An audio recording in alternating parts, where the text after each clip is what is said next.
So my name is Wallace, and I'm working with Yurchuck and Elsen, and we're talking about healthcare professionals, specifically physical therapy assistants. So the educational background of a PTA or physical therapist assistant is a 2-year associate's degree from an accredited PTA program, technical college, university, or community college. And so this program is typically 5 semesters, including didactic work and clinical rotations. And upon graduation, most states require that you complete and pass a national exam in order to sit for licensure in that state. So just some schools with PTA programs in Georgia include Athens Technical College, Atlanta Technical College, Chattahoochee Technical College, Darton College, Lanier Technical College, and South University. So one of the people that we interviewed, Carrie Dilly, actually went to Athens Tech. She's going to kind of share her experience with us. And just a little background as far as the education goes, about 75% of your time is spent in didactic coursework, while another 25% or 16 weeks is spent in actual clinical rotation, gaining real-life experience, which Carrie is also going to share with us.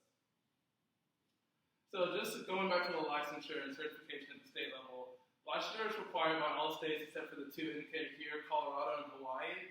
And it's also imperative that students graduate from a program that's CAPTE accredited, and in order to sit for these licensure exams. And so CAPTE might sound like a familiar accrediting body, because that's also the accrediting body that is for physical therapy. So as you can see, the interaction between physical therapists and physical therapist assistants starts from the very beginning in the educational foundations, so that there's consistency in practice and technique. So some valuable experiences that Carrie shared with us was stated in these quotes here. The first one she said was that she made muscles out of clay and basically attached them to an 18-inch skeletal model.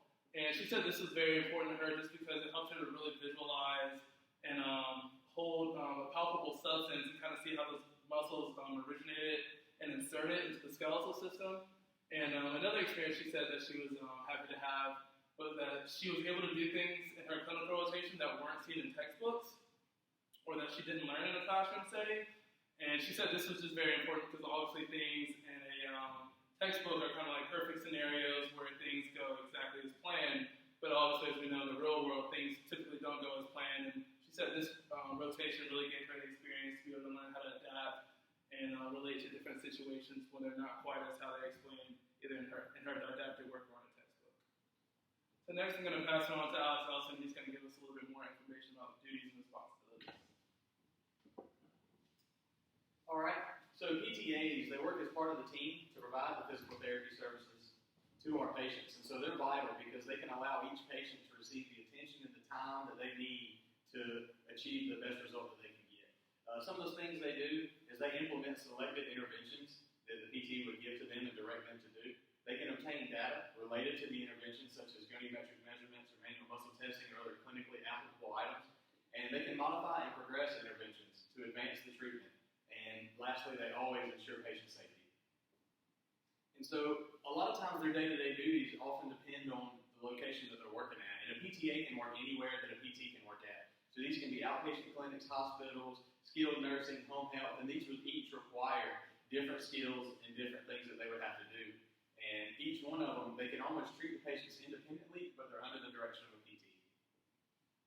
So Carrie, once again, she said aside from the initial evaluation of the treatment, that she treats patients independently with a PT in the facility. And so she'll follow the goals and the plan of care explained and laid out by the PT, and she's left to be creative to meet those goals. So there's a lot of room for them to apply the knowledge that they have in order to advance this patient to meet the goals that they have. And they can make reassessments from treatment to treatment involving the PT as needed to advance the patient to get the best care.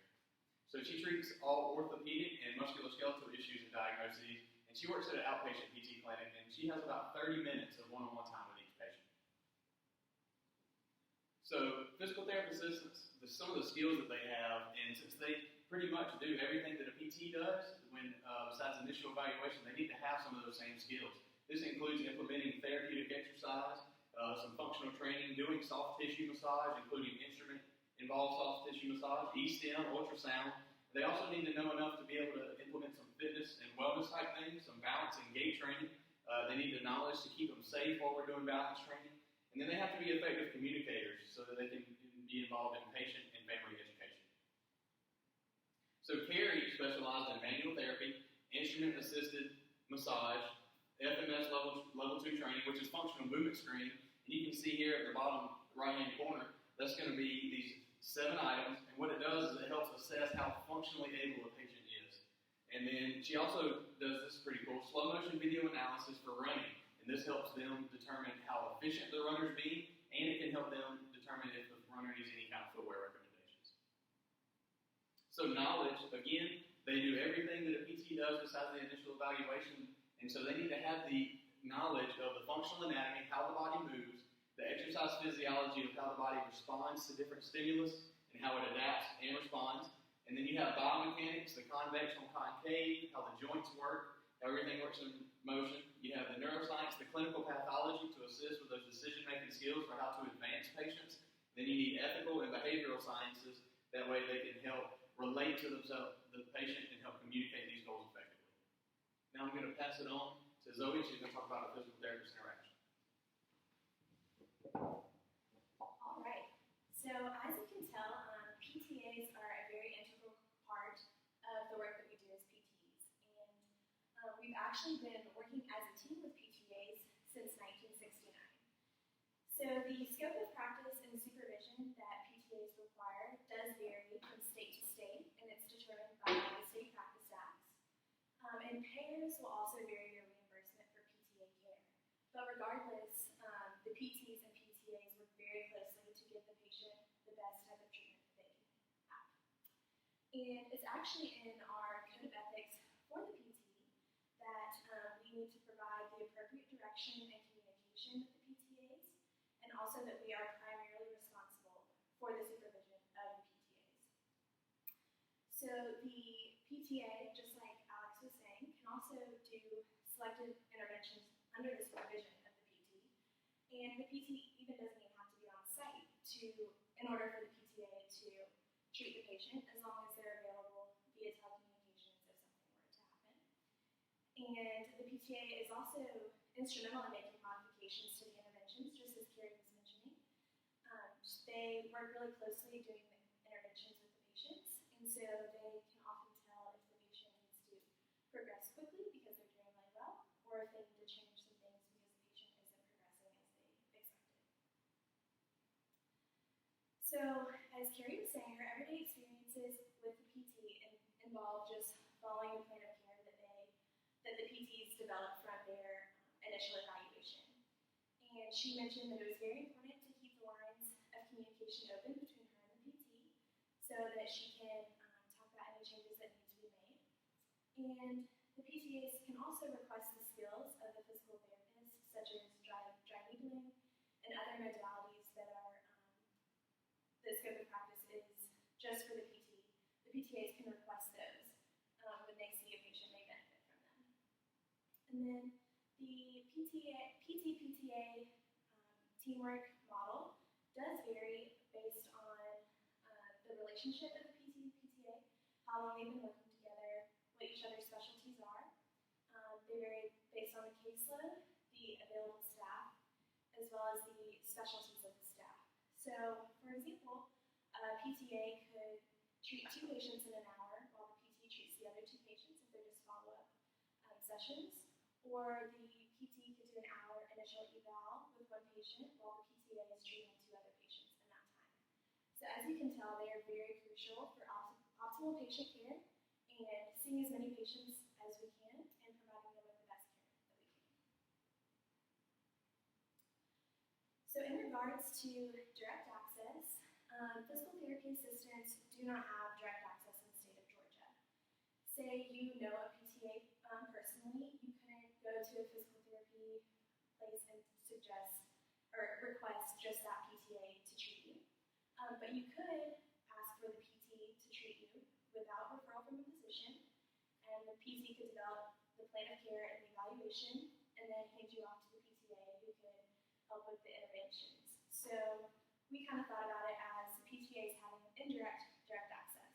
So because the PTs have direct access with the patients, the whole population, the PTAs that work for those PTs can see those patients because of direct access.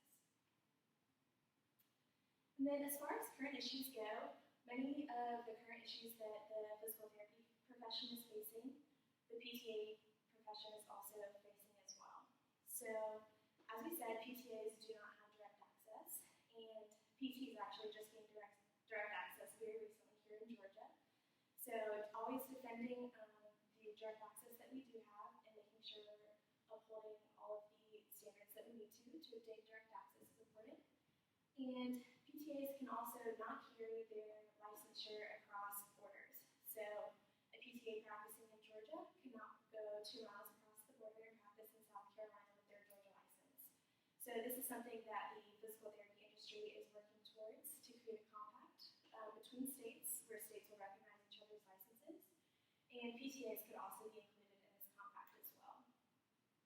And then as you can see, PTAs do have some practice limitations, and this is just because of their difference in educational levels. But just continually defending the practice, the scope of practice that they do have is important. With the changing healthcare environment, as we've all heard, there may be lower reimbursement for PT, and this could really poorly affect the PTAs. This could decrease their pay. It could cause them to lose some of their benefits because if PTs aren't getting reimbursed for everything that they're doing,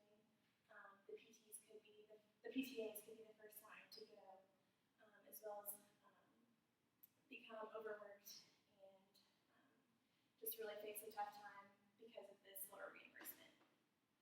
And then one thing that Carrie said, and particularly that stood out to her for a current issue with just our field in general, is the threat to dry needling along with other scopes of practice that we have.